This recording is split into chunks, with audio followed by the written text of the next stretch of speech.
The story starts with a noblewoman named Anastasia and her fiancé, the Crown Prince, breaking their engagement. It happened during a gathering of nobles. Anastasia, in front of the audience, expressed her difficulty in understanding her fiancé. The Crown Prince responded by publicly shaming her, calling her a thoughtless woman. To make matters worse, he compared her unfavorably to another girl, claiming that Amy, a girl with healing powers, was kinder and more understanding. Despite Anastasia's warning against making hasty decisions, the Crown Prince insisted that the country needed someone like Amy. He continued to insult Anastasia, supported by the nobles present. The Crown Prince even went on to reveal that he knew about the harassment Amy had faced, and insisted that someone like Anastasia would fail to become the mother of the country. As the nobles joined in insulting Anastasia, she couldn't take it anymore and threw her gloves at the Crown Prince. In another time and place, our main character woke up from sleep, claiming he remembered something important he had forgotten long ago. He started to explain the story carefully for everyone to understand from the beginning. The protagonist's name is Alan, and he lives in the royal capital of the kingdom of St. Laren Rurden. He's just an ordinary 8-year-old boy, but something from his past life suddenly comes back to him. A game he played on his smartphone about a magical school life. It seems he must have been reincarnated into a villager in a game world. All Alan knows is that something really bad is about to happen. His mom and everyone else in the town are going to die soon. He decides to delve deeper into the dream he had earlier, which seems to hold the key to the rest of the game. In the game, Anastasia challenges Amy to a duel by throwing her gloves. The Crown Prince steps in to represent Amy when she has no one else to support her. Anastasia ends up losing the duel to the Crown Prince, and later, on her way to a local monastery, she gets attacked by bandits and disappears. But things are about to get even worse, according to Alan. The bandits who attacked Anastasia were sent by the Crown Prince, leading to a power imbalance and sparking a civil war that crumbles the kingdom's political stability. This chaos gives the East Empire an opportunity to attack, defeating the exhausted royal army with lightning speed. Alan knows this is a terrible situation, and he's determined not to let their stupid antics disrupt his life in any way. When he started shouting like that for no reason at all inside his room, naked, his mother came in and asked him what had happened. He explained that he had been having weird dreams. She told him he needed to have breakfast soon. Alan decided to protect his mother and made a promise to protect the city and all the people in it, in his own way. Even though he had memories of his previous life, he knew he was still his mother's son in this life. He knew he wouldn't run away easily, so he would continue protecting his people. He realized he needed to change the situation. While having breakfast with his mother, he thought about Crown Prince Karl Heinz, who was currently 8 years old like him, and had announced his engagement with Anastasia, who was also 8 years old. It made him realize he had 8 more years until the engagement and the judgment would occur. One might have wondered why Alan knew so much about this game's story. It turns out he had a bet with his sister to beat the game and couldn't refuse her challenge. As he strolled down the street brainstorming ways to save Anastasia, he noticed a carriage approaching and people gossiping about her. As the carriage passed by, their eyes met and Alan considered changing the course of the game's narrative. In his quest for ideas, he decided to follow the game's plot closely, realizing he had the power to turn things upside down. However, he hesitated because he didn't want Anastasia to die. Despite her appearing villainous in a normal setting, Alan believed she was a decent person.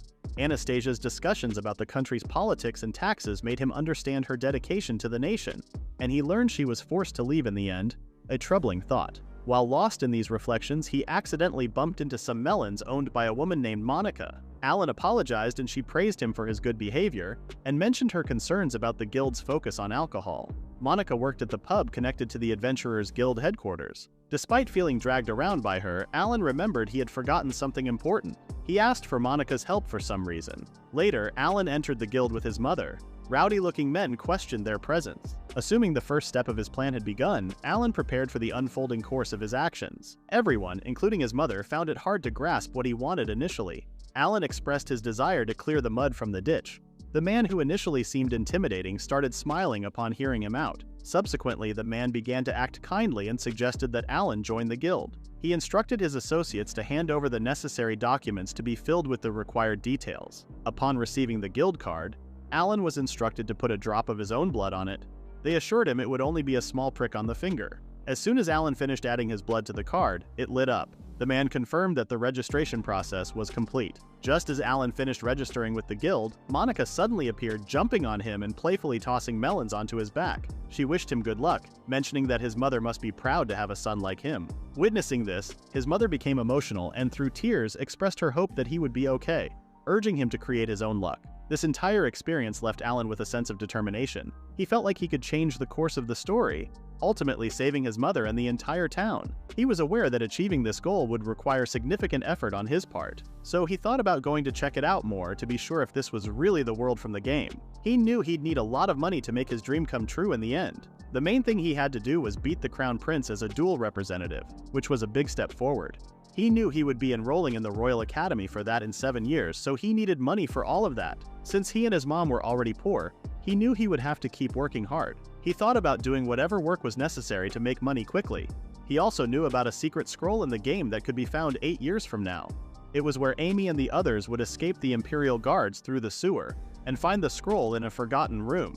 Even though he knew he was in a game world, the sewer smell felt real to him. He found the compartment where the stuff was supposed to be, but the room didn't have any traps. He struggled to reach it for a while, but eventually managed to grab the scroll. When he revealed the scroll, it lit up on its own just like in the game and gave him a concealment skill.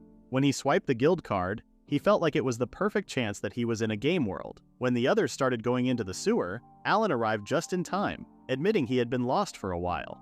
He was determined to do whatever it took to make things better this time. After finishing the work, people predicted his mother would be upset at his dirty appearance. They decided to race to the tent, with the last one having to fetch water. Upon reaching the tent, they discovered Monica inside, naked. Everyone stared for a while and then rushed out, but Monica grabbed Alan's hand, insisting his mother would scold him for being dirty. Everyone outside heard a scream from Alan. After Alan came out of the tent the men noticed Alan's butt shining as if polished. They decided to put on clothes for Alan. Back at home, Alan was excited about trying out the new skill, suddenly appeared behind his mother. He felt successful in making it happen. Later, he placed the earnings on the table and his mother advised him to take it easy. She stressed the importance of focusing on school. Alan realized he could learn 3 times a week for free in this world. He knew he had to work hard to enter school and change the future of the town and his mother. He thought about what he needed next, which was the appraisal skill.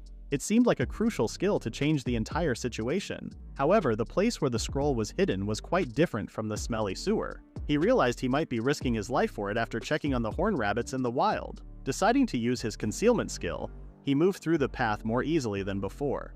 He pondered searching for the ruins immediately. Feeling the need to return home before nightfall, he kept moving around the map, exploring different directions from the larger town. Thanks to his concealment skill, even as a villager, he could roam around the town as if he had a free pass, feeling like some kind of diplomat within the town. On the 3rd day of his exploration, he witnessed rabbits fight. The 4th day left him with a nasty cold, causing concern among his guildmates and mother. Finally, on the 5th day, he reached the ruins, feeling the payoff for his hard work was near. However, just as he thought he was close to his goal, he noticed approaching monsters. Seeking refuge under broken rubble, he faced a dilemma. Feeling trapped, he pondered how to use his current situation to his advantage. Surprised by the sudden appearance of goblins, he realized his concealment skill was crucial for survival. Worried it might wear off soon, he knew more goblins would jeopardize his chance at acquiring the skill scroll. As the monsters multiplied, he considered calming his nerves and questioned why the circumstances had changed. Taking deep breaths, he resolved not to return without finding the scroll. Believing in himself and the cheat skill from the Otomy game, he boldly approached the monsters, crossing them out to enter the ruins alone and explore the basement on his own. As he entered, he noticed the floors illuminated by the glowing moss. Unable to use a torch, he was fortunate to have another light source to guide him through the cavern. Upon exploring further, he found the place surprisingly pleasant. Hoping to avoid encountering monsters like goblins, he decided to search for the room containing the scroll. Despite spotting a lot of treasure, he only thought of coming across the scroll.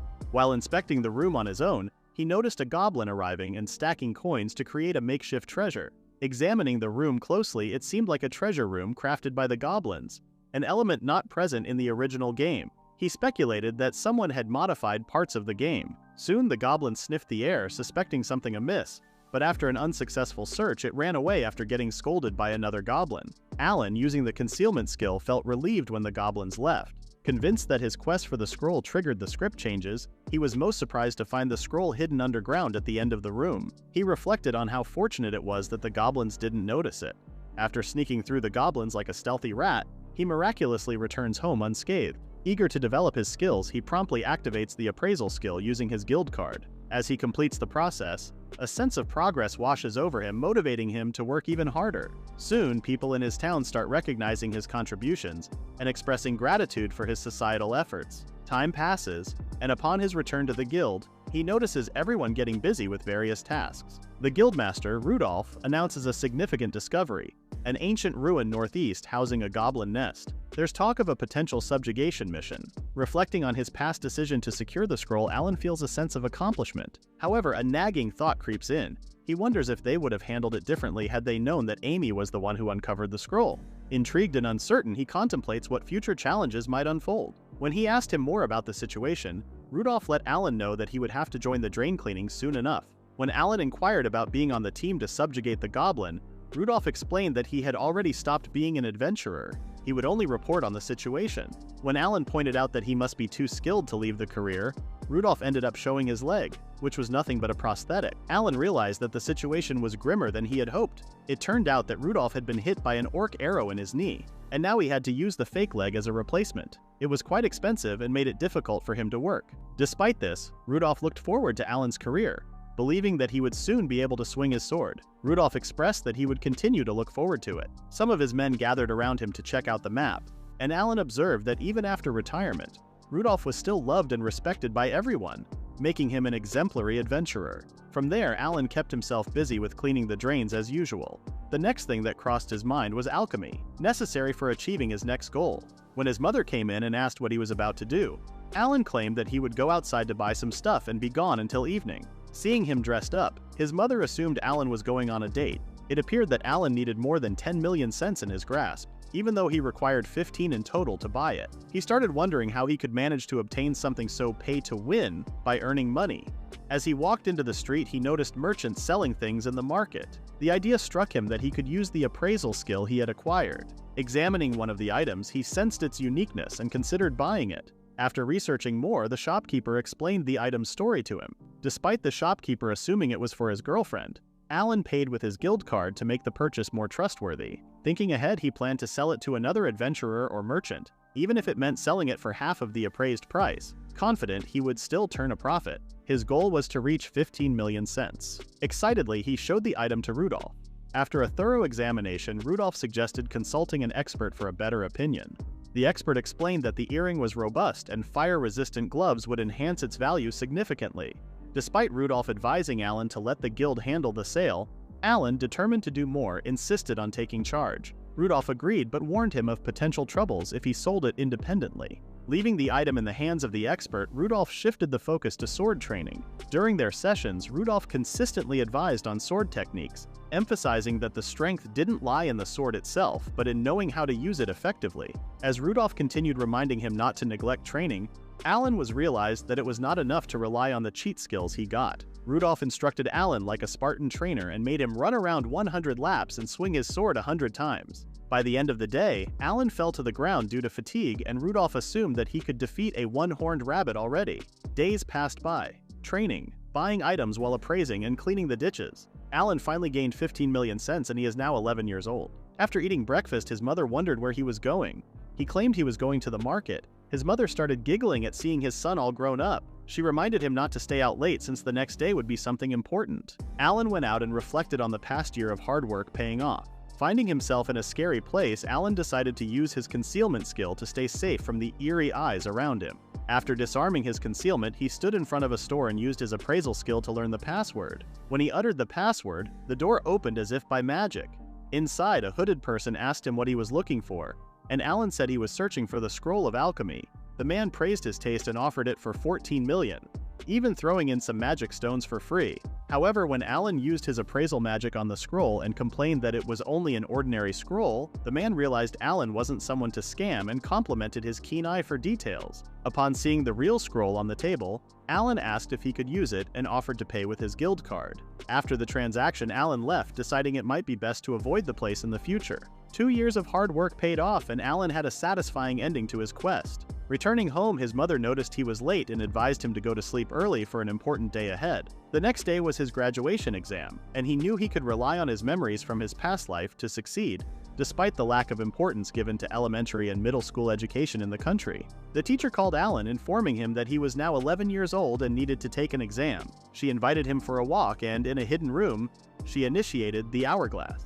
Alan recognized that the first part involved memorization. As he neared completion, the only challenging part seemed to be geography. Upon finishing the exam, the teacher was surprised to find that only an under of hour had passed. Despite her insistence on reviewing the answers, Alan felt confident and wanted to leave. When the results were published, the teacher excitedly ran to him, revealing that he had not only passed but achieved a perfect score in every subject. She thought skipping a grade at the age of 11 was impressive and believed it would be a strong recommendation for high school admission. Expressing his desire to attend high school, Alan learned it was 4 years away. Despite the wait, he decided to be patient.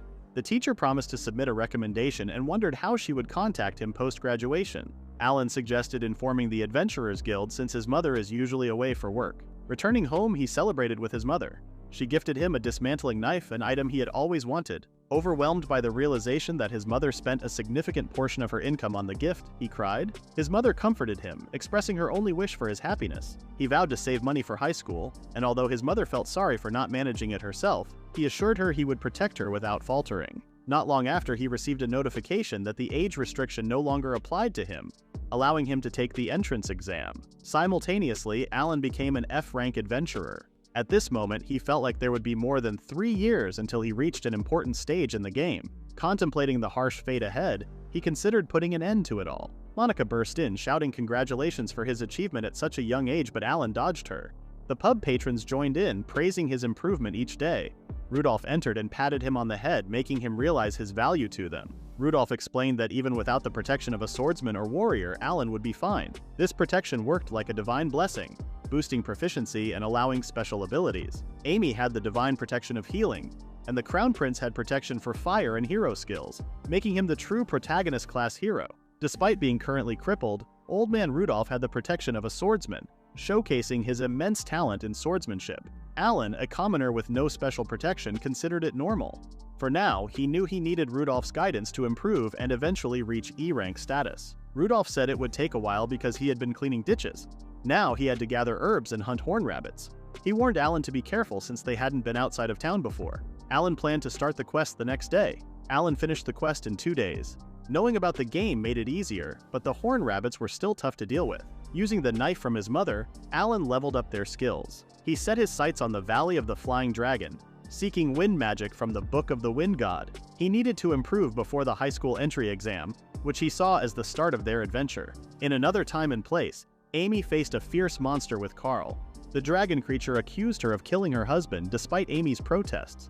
The monster attacked relentlessly, and Amy realized things weren't getting better. She unleashed an offensive barrier to finish the monster off, but its child suddenly attacked behind her. Carl saved her, and despite Amy's regret, he consoled her, saying it had to be done. That's how Alan remembered the game event. The magical fantasy and thrill of school life kept replaying in Alan's mind. He reminded himself of the need for the Book of the Wind God. Remembering how they had been called robbers by the wyverns they killed while looting, he felt a sense of emptiness in Amy's tears. Feeling the world becoming dangerous, Alan resolved to be cautious on his way to the Valley of the Flying Dragon for the book. He believed he had prepared well in Friesen Village, the closest to the valley, so he could trek there in a day. Aware of ferocious demons in the mountains, he wanted to avoid unnecessary fights. Using his concealment skill, he aimed to steer clear of danger and make it back safely. Just as he felt the need to have prepared better for climbing the mountain, he noticed the wyvern flying above his head. As he surveyed the landscape, the Valley of the Flying Dragon looked amazing. The main difference between dragons and wyverns was that dragons could breathe fire and roar,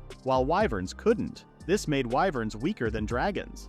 Despite these thoughts, he knew it wasn't the time to dwell on them. Instead, he focused on building a camp before sunset. Using his alchemy magic, a skill centered around crafting abilities, he quickly set up the camp. He considered what more he could do with his magic, such as crafting and strengthening weapons, armor, and potions.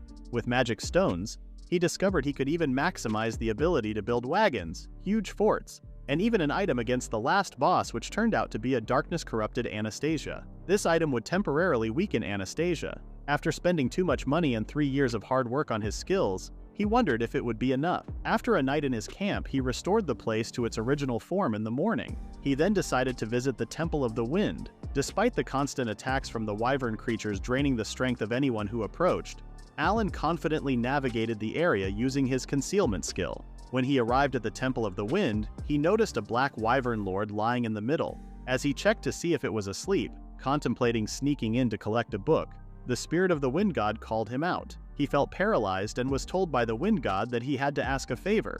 Despite trying to use his concealment skill, it didn't work. The wind god showed him a scroll, preventing him from leaving, clarifying that he wasn't there to harm him. As he pondered the situation, the man introduced himself as the god of the wind. This introduction made Alan feel doubtful. While waiting for the wind god's favor, he observed the god handling the wyvern, named Jerome, throwing it around and asking it to wake up. When the wyvern finally woke up, the wind god claimed that Alan would be helping them. Jerome introduced himself as a wyvern lord. When asked to shake hands with Alan, Jerome hesitated and hid behind the wind god, who assured him it would be fine. The wind god then revealed that Jerome had fallen in love with another of his kind named Melissa, possessing traits of a sky dragon. Alan was not privy to the full details, but the wind god insisted that Alan needed to make their love story come true. If successful, divine protection would be granted and the scroll would be handed over as the wind god took responsibility for it. Alan realized it was impossible to take the book from the wind god. Alan felt that he would need to keep listening to the wind god, who promised to give rewards. The wind god didn't know much about lizard romance, so he left everything to Alan and disappeared. Alan then wondered about Melissa's appearance. From a distance, they observed the female wyvern, and Jerome kept hiding his face out of shyness. When Alan noticed a ribbon around Melissa's tail, he realized she must have been the boss of a mission defeated by Amy and the Crown Prince. He understood the potential consequences if he hadn't arrived in time. As Alan and Jerome talked, he noticed Jerome's shyness and lack of knowledge about Melissa. Frustrated, Alan called Jerome a stranger lurking around her. Alan suggested that Jerome should become friends with Melissa first. Approaching her, Melissa demanded to know who he was, expressing that she had never seen him before. However, Jerome felt she treated him like trash and flew away. Realizing their initial attempt had failed, Alan decided Jerome needed to find a gift for Melissa. Alan asked the wind god for Melissa's current location, and they waited for Jerome. The wind god was confident that Jerome, being a great hunter, would make significant progress. However, when Jerome descended with a huge worm in his mouth, Melissa got scared and flew away. Alan thought of pursuing Melissa with fashion, and Jerome flew away. However, it was also a failure. The wind god speculated that Alan might have another strategy. Alan believed that dressing well was more important than trying to look fashionable. He considered gentlemanly clothing from his past life, including a suit and necktie. He decided to create them using alchemy with magic stones from goblins. Alan ended up making a huge tie for Jerome, boosting his confidence. After using his abilities, Alan got tired, but Jerome was happy with the new attire. The wind god then opened a window to show Melissa. They suddenly heard a scream and Jerome's eyes widened as he discovered Melissa was in danger, surrounded by many dragons. While in panic, Jerome flew away to save his dear Melissa. When they reached Melissa, Jerome fought the surrounding wyverns to protect her. Jerome, surprisingly emotional, insisted they stay away from Melissa, shocking her. Despite dragons picking fights with Jerome, he pleaded with Melissa to run for her safety. However, as she attempted to escape, one of the dragons tried to catch up to her, but Jerome caught its tail and slammed the wyvern to the ground. Realizing Melissa was in imminent danger, Jerome fought against all odds to protect her. Meanwhile, the wind god and Alan had a conversation with Melissa. Melissa found the wind god creepy, and Alan felt on the verge of losing their composure. As the dragons chased them, Alan noticed the wind god realizing the danger. Swiftly, the wind god whisked them away, allowing them to talk freely. Melissa, unaware of the situation, listened as Alan explained they were friends of Jerome and were there to help. As Jerome bravely fought off the dragons, Melissa fell silent. When Jerome struggled and Melissa rushed to help, he finally woke up. Surprised, Melissa found herself under him, joking about his weight. Yet, as Jerome tried to leave, Melissa held onto his tail, grateful for his rescue and expressing her admiration with a kiss. Alan, satisfied with bringing them together, received a blessing from the wind god. The god announced a future gift for Jerome and Melissa after their marriage, leaving Jerome flustered. Melissa wondered if he was ready for such responsibility. The god disappeared, leaving Alan with a sense of weirdness. Reflecting on the wind god's book, Alan considered Amy's absence. Realizing Amy wouldn't receive divine protection when she visited in 4 years, he pondered the unfolding scenario. As Alan delved into his thoughts, Jerome started thanking Alan. Alan insisted it was unnecessary, stating there was no need for any gratitude. In response, Alan suggested that avoiding this place for the next 4 summers would be enough as a form of thanks due to potential break-ins. Melissa entered the scene, expressing her gratitude for a precious ornament made for Jerome. Alan noticed their growing camaraderie, with the use of nicknames feeling sweet. Melissa assured they'd be available whenever needed as an act of gratitude. Alan agreed and prepared to bid farewell. As Jerome teetered on the brink of tears, Melissa reminded him to be strong and asserted the need to find their own place quickly. Jerome professed his thanks for Alan and flew away. Alan shifted focus, completing the mission of aiding the wind god and gaining divine protection. Realizing an unfinished task in Friesen Village, Alan needed to secure high-speed transportation by building a glider. Though learning wind magic wasn't part of the initial plan, Alan, a former aeronautical engineer, considered it useful for their current situation. Determined to build a motor glider, he prepared for future missions. Upon reaching the vast field in the village, he cleaned the runway for the glider with wind magic. Although the spell chanting felt awkward, Alan recognized his skills surpassed typical low-level adventurers, elevating him to a D-ranked magic power. He then thanked the creepy-looking wind god for the useful magic. Alan then started preparing the glider. He started working through the building map and used all the materials gathered over time, applying alchemy to them. After smelting the materials together, the glider was ready. The runaway seemed perfect, so he decided to begin test running with it. He even infused some magic into the right handle and activated the Wyvern's magic stone. Upon accelerating, he felt an absurd amount of output, compelling him to keep going up. As he soared through the glider, Alan targeted a ruin to reach his desired location. However, he realized he forgot to clean the road where he built the glider. Deciding to think about it later, he focused on reaching his destination. Since he hadn't flown since his university days in his previous life, he couldn't contain his excitement. Meanwhile, Anastasia sat with her friend Margaret and the maids. She noticed a strange bird-like object in the sky, assuming it might be one of the wyverns going in the wrong direction. They decided to report it as soon as possible. On the other hand, Alan realized that he could already see the royal capital from his position. It felt like he had soared through the skies, saving a lot of time compared to taking a carriage. However, as he contemplated landing, he wondered if there was enough space in the crowded royal capital streets. Without a parachute, he couldn't jump off, so he spotted a large lake while rushing through the skies. Despite the risk, he decided to land in the middle of the lake, planning to play it like a human raven. Targeting the lake, he glided to the water's edge to avoid stalling. He believed that deaccelerating would result in a better water landing. Just as he was about to land, Alan initiated magic reverse thrust, successfully entering the water with reduced impact.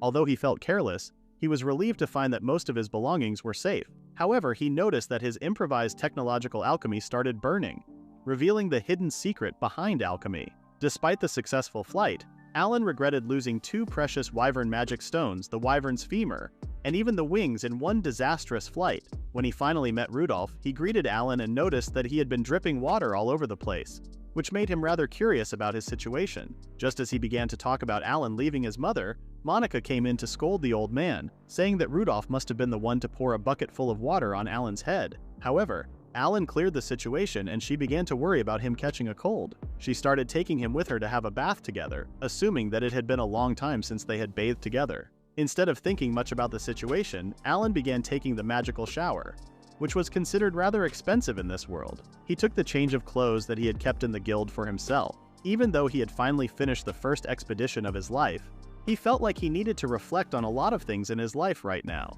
The more he remembered about his previous life, the more he felt like he had failed to be an engineer in his life. The more he thought about the glider accident, the more he felt like he had had a childhood like this in his previous life as well. He felt like even after growing up in his body, he kept on acting like a child who kept on making mistakes over and over again in his life. The more he procrastinated while sitting in front of the lake, Alan began to wonder what kind of modifications he could do on the glider the next time, so he would be able to minimize the danger on his own. After processing the thoughts for a while, he felt like he wanted to build an airplane, which was called a VTOL airplane. This brought him in front of the cheat item with the name Scroll of Multiple Chanting, so he would be able to make mistakes and continue to experiment on them at once. But all he remembered was that the scroll was in a difficult place. Even so, he hoped that he would manage to make it happen in any way. So he thought of progressing on his own by smelting items at once, even though he was not confident about his placement. He felt like the new modification would help him out in various ways, and it seemed to be a plane customized especially for the mission that he had in front of him to reach the destination.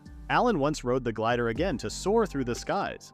As he glided, he pondered two crucial things: the accuracy of the blueprints and the magical power needed to complete the extensive workload. Simultaneously, he considered the importance of cutting costs, emphasizing thrift. Eventually, he reached his destination while riding his newly made airplane, the Tower of the Sage. While circling the tower with his airplane, he reminded himself of the need to reach the top floor. He repeated the process of ascending and turning, recognizing that the stratus clouds extended up to approximately 2,000 meters above the ground. Reaching this altitude, he faced no interference from inside the tower. Realizing he was reaching a high altitude, he focused on his goal. He activated the wind magic engine, took it apart, and left his seat on the plane while flying through the air.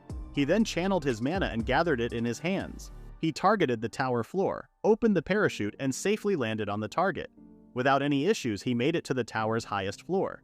Despite his fear of heights, he entered his parachute into a storage state, grabbed onto the wiring, and successfully climbed the tower. Feeling accomplished, he stood in front of the treasure he had been seeking, considering the glider missile operation a huge success. After a brief rest, he approached the coveted item, a scroll, with a sense of immediate acquisition. He didn't want to waste time as the skill was already secured. Alan felt he was close to his final destination, only needing to decide on another skill. However, the realization that he had to leave this high position made him anxious. Gathering the best possible skill for now, he prepared to move forward. Once there was a wise sage who used to help people all over the world. He didn't need to chant any magic spells to use his powers. However, one day, while on his way to the village of elves to share potion ingredients, the sage tragically perished. His soul became trapped within a magical scroll. This scroll was the final item needed by Alan, but to find it, he had to navigate a tricky path hidden in the Forest of Illusion, where the elves dwelled secretly. Even though Alan knew they would eventually have to go there, they also knew they had no immediate business in the elven village. The events involving the village were set to happen much later, so for now, all they could do was focus on their mission. He believed that his aircraft invention would be the highlight of his life, and he needed to make it to Rinzia village soon, following directions from the guild association. At the same time, he had many problems with the map from the guild. It was outdated and he lost his way in the sky before reaching the Forest of Illusion. This was bad given the strong demons and monsters in the area. He knew there was a time limit for the concealment, which wouldn't help in this situation. Upon reaching the village, he decided to camp as the sun set. He noticed a drop-off point outside the village, making it easier for him to land his plane. Using the vertical engine and activating altitude control engines on both wings, he made a comfortable descent to avoid risks. After using up his magic abilities, he grew tired. Upon landing, he saw elves targeting him with bows and arrows, catching him off guard. When brought to the village leader, they questioned if he was human. Despite claiming to intend reaching a human village, he ended up in the protected elven village, creating hostility. The village head was shocked, as their magic protection should have prevented humans from entering. Alan explained that he chose to enter using the skies. They realized he was referring to the vehicle he used, but some doubted his honesty as they couldn't sense magic in him. When the queen confronted him, he felt the need to keep his abilities hidden. All he knew was that the non-human race didn't like humans. However, when he mentioned having the divine blessings of the wind god, they felt more at ease. Despite not fully understanding the situation, the queen insisted he help save their village, treating him better. She disclosed their struggle with an evil spirit in the Forest of Illusion, which was nearing the village. Alan, unfamiliar with the events, got involved as the queen revealed the spirit's pursuit of them and other spirits. He found it hard to believe, but sensed their desperation for help. Due to strained relations between humans and elves, they hesitated to seek aid from other races. However, now with Alan present, the queen kneeled before him, expecting him to be their protector. Just then, the village princess, known from the game, disagreed vehemently, suggesting extermination as a better option. The queen advised her daughter Sherry to leave the room. Before long, the queen's companions rushed in, informing that an evil spirit had reappeared. Sherry, instead of waiting for her mother's advice, immediately started running towards the commotion.